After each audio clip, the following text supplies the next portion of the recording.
Hello, today I'll tell you about people who live in new Russian regions. I know that things that are just obvious for me are new for most of foreigners, so I decided to make this video. I planned to make a video about pro-Ukrainian society, but when I thought about things I want to say, I just understood that I'm always saying they and us. And I think it's necessary to tell more about us, because you know that for me this is a civil war with two possible views. First one is that Ukrainians are just Russians who went crazy, and second one is that Ukrainians are a separate nation but split it in half, pro-Russian and pro-Ukrainian. And most of this video I will speak about politics, just as usually. And few words about my interactions with people from different parts of DPR, LPR, etc. It's obvious that I know a lot of people in post-war Mariupol, because we survived fightings together, but since I was born in Donetsk and I lived there 2 months in 2022, I also know a lot of people from Donetsk.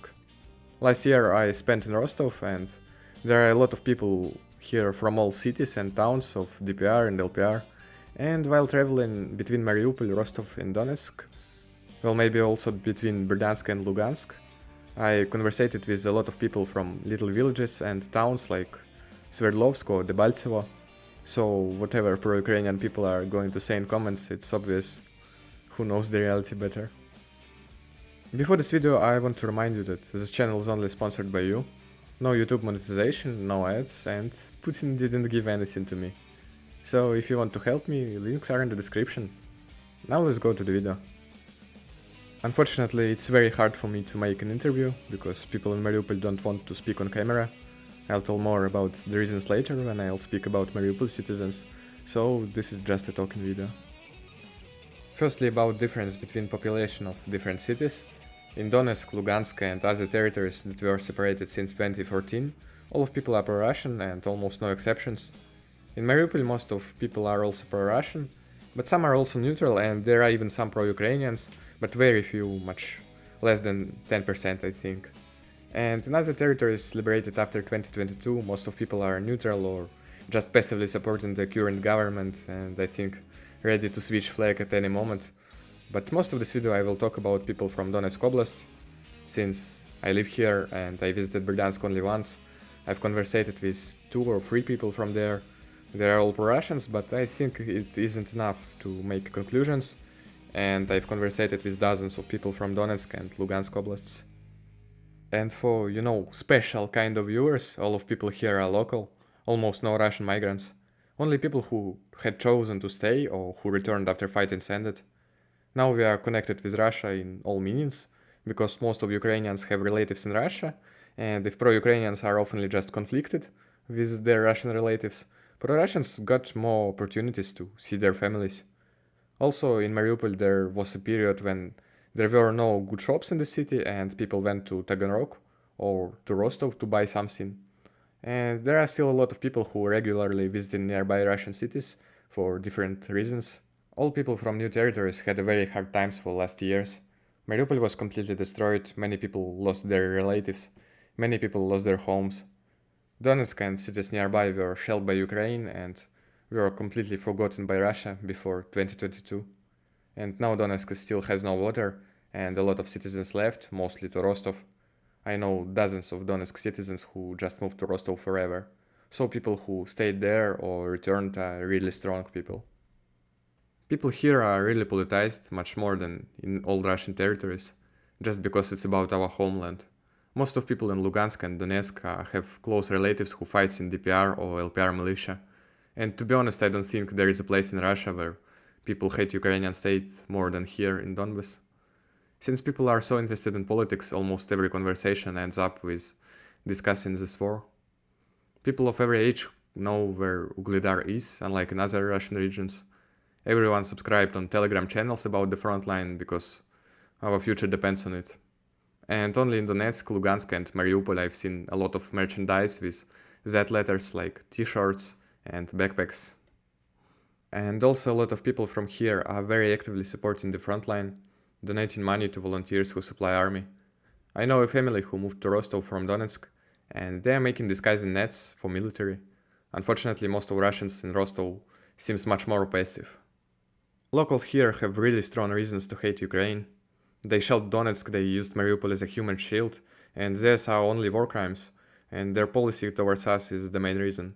We are all traitors for them, and any kind of work on liberated territories is a crime in Ukrainian laws. Once I conversated with a man from Debaltsevo, and he said that his wife is a librarian, and Ukraine opened a criminal case against her as a collaborator. And I'm not even speaking about such things as language law, canceling of Russian culture, etc. So whatever Western media is saying, residents of Donetsk Oblast are ready to fight for the future in Russia. And one more reason for people to support Russia is that to consider yourself Russian, you don't need to do a mental gymnastics, learn new language which no one here uses, and new history about the greatest nation on earth. We just were born Russian. Now let's talk about Mariupol citizens. Mariupol has around 200,000 of population, compared to 400,000 before war. A lot of people left, and some people died during fightings. And Mariupol is very pro-Russian, maybe because of 2014 events, when city rebelled against Ukraine and was brutally oppressed by Azov.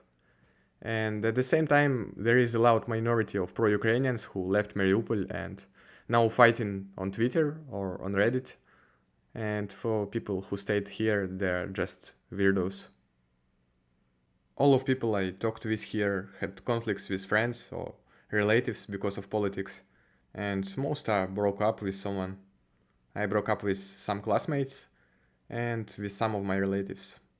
This really feels like a civil war. Now about general views here. I conversated with persons with different political views, pro-Russians, neutral, pro-DPR, anti-Putin but pro-Russian, with people who just hate both Ukraine and Russia.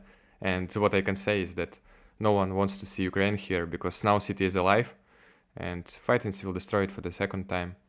And even people who don't like Russia and hate Putin, they are also hating Ukraine very much because they remember how Ukrainian forces defended Mariupol. At the same time, there are Telegram channels where pro-Ukrainians who left to Ukraine or to Europe are publishing the personal data of Mariupol citizens who support Russia.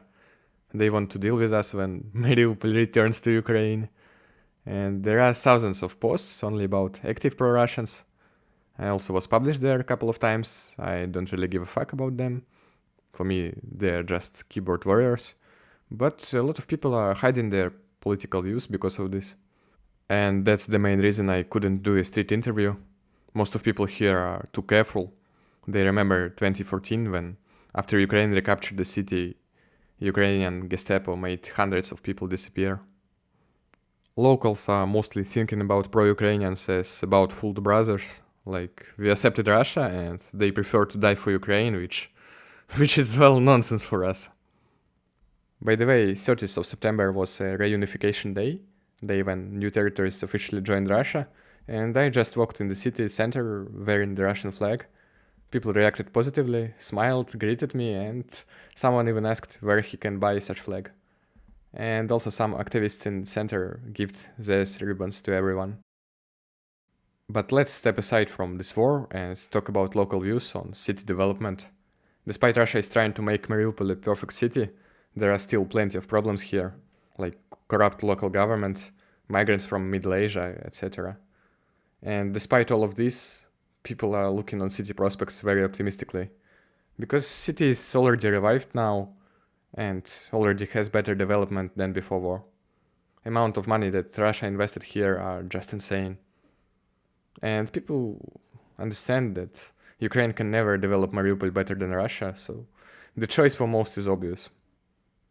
Also, one important thing is that people in Mariupol now live peacefully. No IRL alerts, no forced mobilization on streets. Russia already made Mariupol a peaceful and developing city, and problems are very insignificant compared to problems 2 years ago, and the situation keeps improving. That was all I want to say. I hope this video was interesting for you. I am not a professional YouTuber, I just want to tell about life in Novorossiya. And you can help me by sharing this video in your media, or by just leaving a like. Have a nice day.